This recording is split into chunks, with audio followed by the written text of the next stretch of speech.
Stacy McVeigh with agentmomentum.com, and today I'm here with Ryan Dean of Keller Williams Greater Cleveland West. Thank you. Absolutely glad to be here. Thank you. Today we're talking about HUD properties. So when I told you we wanted to do this, you put it out there on Facebook that you knew people had questions. You wanted to know what everyone still had a hang up about. What do they want to know about HUD Homes, right? So we picked the top three, and let's start with the first one. Comments that HUD's too difficult to deal with. Yeah, I got that a lot. That was one of the main things that we got back from all of you out there, that HUD is too difficult to deal with, so I don't want to show those properties to my buyers. I was laughing about this as I was reading the comments because our standard purchase contract has 6 pages just for the purchase agreement. Right. HUD has a 1-page purchase agreement. When our standard contract is done, we have approximately 17 pages of addenda. HUD has 12. Okay. So it should be not too difficult to deal with. Why do you think people think it's so hard? Well, HUD is a government agency. Government agencies have their own way of doing things that are many times different than the way that we're used to doing things. You have to do it the way they do it, or they don't understand what you're doing. So it gets rejected. So people seem to find it difficult to have to come to grips with a new way of doing things that's very different sometimes than what we do with the rest of our transactions on a daily basis. And HUD's changed over the last few years, so if you haven't done a HUD deal recently, you need to get yourself in some training, right? Well, that's right. And we offer training classes, both beginner classes and more advanced classes for HUD. Because some of the biggest changes in HUD are that in Ohio, in this area, we have 3 asset management companies before. Before it was 1. And whatever they said is what you did. Well, now we have 3 that are competing to sell the most HUD properties at the highest net return to HUD in the shortest amount of time. Okay. And all 3 have different plans and different ways that they wish to do that. Okay. So the agent has some different things they have to do depending on which asset manager is holding that property that they're showing. Okay, so there's going to be some different rules for different situations, and they probably need a little bit more information, but that still doesn't mean it's really difficult. It's not difficult, and most of what has been changed by the asset management companies are the way in which we take and place the bids, because that's the same no matter who you're dealing with. It is always done on that one site by HUD, which you can get to by going to HUDHomestore.com. HUDHomestore.com. It is the only source of valid information for a HUD home. It is irrelevant what the MLS says, what Trulia says, what Zillow says, or what Realtor.com says. Okay. If it is not on HUDHomestore.com, it is not available for bidding, Okay, period. Great.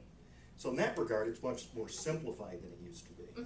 But we have 3 companies in Ohio, Home Telos, Matt Martin Real Estate Management Companies, and Ofori REO. Those 3 companies are now competing against each other, and they each have about 1/3 of the HUD properties that are available in the area. Okay. Each of them has their own contract package. Now, most of the contracts that you're going to need and the package that you're going to need is downloadable right from the HUD site on each individual property information page. Okay, so it's already been sorted out for you. It's all there except when it isn't. Because there are humans putting these attachments up there in the addendums tab on each property page. Sometimes not everything is there, but it can be found from their individual websites. Okay. Which is HomeTelosFirst.com, MMREM.com, and OforiREO.com. Okay, and we'll put those on the blog beneath this video so people can access it. Okay, great. And all of those sites have more or less the same information, but they do contain all the unique information for that specific asset management company. Okay. So you can always get direction by going to those sites. And the HUD Home Store site always tells you on the contact information tab which asset management company is in charge of that specific property, which field service company is in charge of doing the work and cleanup on those properties, and which listing broker is assigned to market those properties. Okay, great. By breaking it into 3 companies, it may not seem simpler at first blush, but you now have 3 individual companies handling the bulk of the properties instead of 1 who can't get it all done. Gotcha. So the properties are in general better condition than they used to be.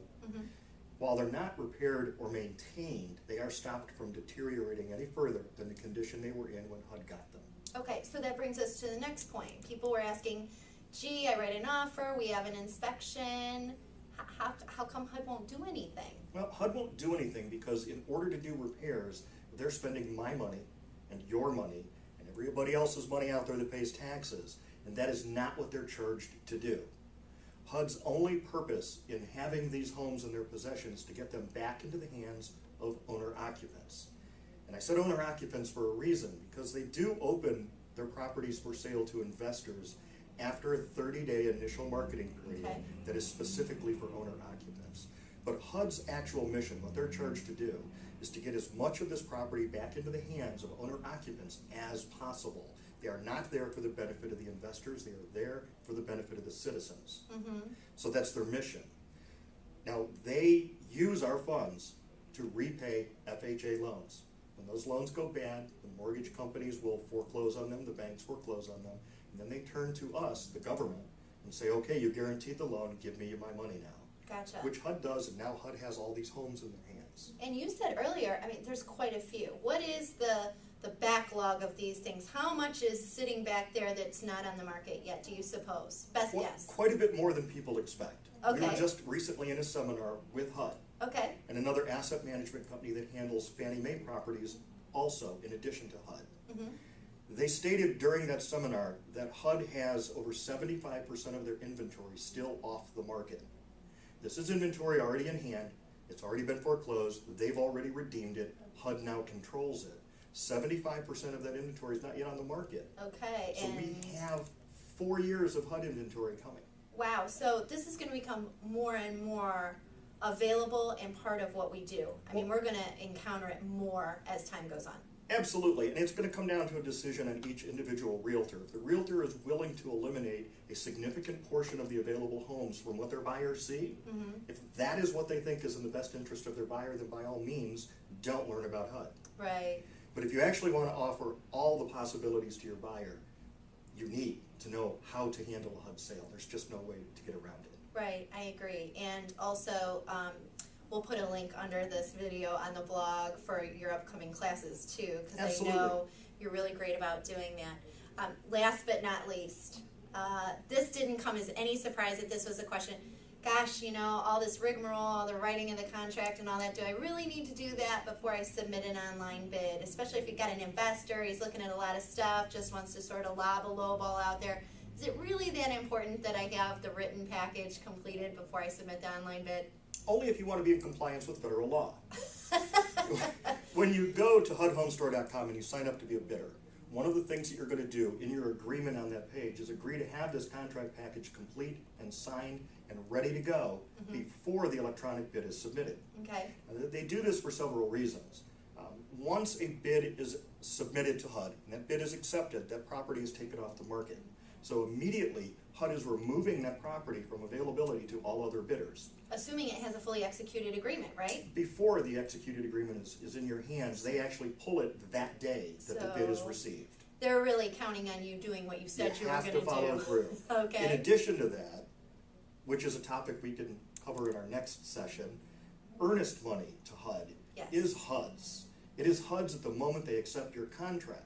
Okay. So if you, as a realtor, do not have that earnest money check in hand, do not have a signed contract by your buyers in hand, they accept that bid and your buyer walks away, HUD is still due that money.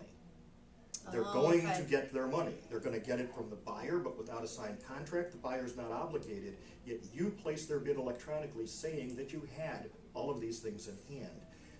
They're going to get their money from someone. Yeah, so I don't think the brokerages are going to offer that.